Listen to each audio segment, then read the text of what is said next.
उपलब्धि अभिप्रेरणा है चुनौतीपूर्ण कार्य करने की प्रवृत्ति को कहते हैं। दूसरा प्रश्न हमारा क्या कहता है, आंतरिक रूप से अभिप्रेरित विद्यार्थियों के लिए इसमें आंतरिक रूप से अभिप्रेरित विद्यार्थी कौन से होते हैं, के लिए बाह्य पुरस्कार और उसकी अभिप्रेरणा बनाए रखने के लिए पर्याप्त नहीं है।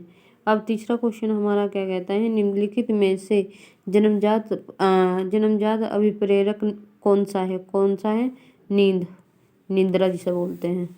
अब चौथा क्वेश्चन हमारा कहता है, अभिप्रेरणा की व्याख्या जन्मजात मूल प्रवृत्तियों के आधार पर की जा सकती है, किसने कहा है, मैकडूगल ने। अब पांचवा क्वेश्चन हमारा कहता है, निम्नलिखित में से कौन सा जन्मजात प्रेरक नहीं है, आदत।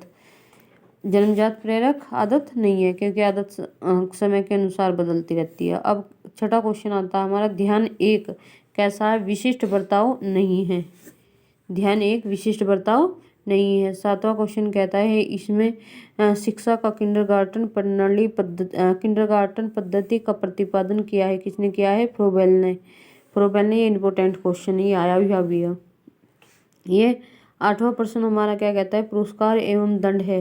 पुरस्कार एवं दंड क्या है, कृत्रिम प्रेरक है। इसमें आता है अब जो नौवां क्वेश्चन हमारा क्या कहता है, सकारात्मक दंड का निम्नलिखित में से कौन सा उदाहरण है, कौन सा, मित्रों के द्वारा उपहास।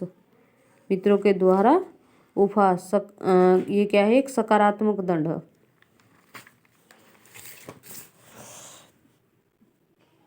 5 वर्ष का राजू अपनी खिड़की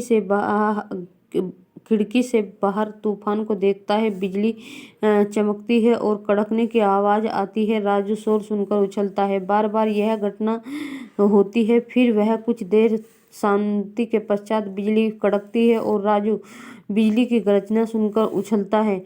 राजू का उछलना सीखने की किस सिद्धांत का उदाहरण है, यह शास्त्रीय अनुबंधन का सिद्धांत है। क्या है, जब भी बिजली कड़कती है वह तभी उछलता है, तो ये क्या है, शास्त्रीय अनुबंधन। अब क्या है 11वां क्वेश्चन, निम्नलिखित में से कौन सा कथन अभिप्रेरणा का एक प्रक्रिया के संदर्भ में उपयुक्त नहीं है, कौन सा है, यह मनोवैज्ञानिक आकांक्षा को पर्याप्त करने में सहायता करता है। अब आता है हमारा 12वां क्वेश्चन, विद्यार्थी की अभिवृत्तियों में परिवर्तन के लिए निम्न में से किस विधि का उपयोग अध्यापक को नहीं करना चाहिए, किसका, दबाव से किसी बात या विचार के लिए राजी करना। विद्यार्थी की अभिवृत्ति में परिवर्तन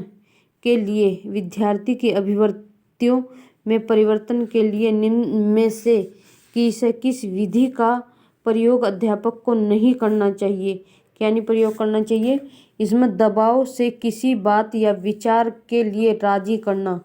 अब 13वां क्वेश्चन क्या है, बाह्य अभिप्रेरणा निम्नलिखित में से किस में से समावेशित किया जाएगा, किसे, प्रशंसा एवं दोषारोपण को, प्रतिद्वंदिता को, पुरस्कार एवं दंड परिणाम का ज्ञान को।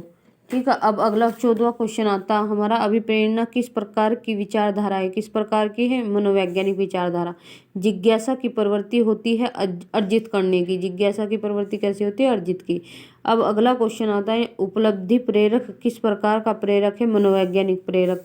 अब 17वां क्वेश्चन हमारा क्या कहता है, अभिप्रेरणा शिक्षण का महापथ है, क्या है, इस कथन से तात्पर्य है, अभिप्रेरणा शिक्षण की संग्रहता के लिए उर्वर भूमि तैयार करता है। अब 18वां क्वेश्चन, निम्न में से क्या एक जन्मजात प्रेरक नहीं है, आदत, क्या है, आदत। 19वां क्वेश्चन कहता है, बालकों में अधिगम संबंधी योग्यताओं का विकास किस माध्यम से होता है, रचनात्मक क्रियाकलापों के माध्यम से। अब 20वां क्वेश्चन कहता है, बालक जिस कार्य को अपनी इच्छा से करता है उस कार्य को प्रेरित करने वाली प्रेरणा है मनोदेहिक, क्या है, मनोदेहिक प्रेरणा। अब आता है 21वां क्वेश्चन, प्रेरणा के संबंध में मूल प्रवृत्तियों के सिद्धांत के प्रतिपादक कौन है, मैकडूगल।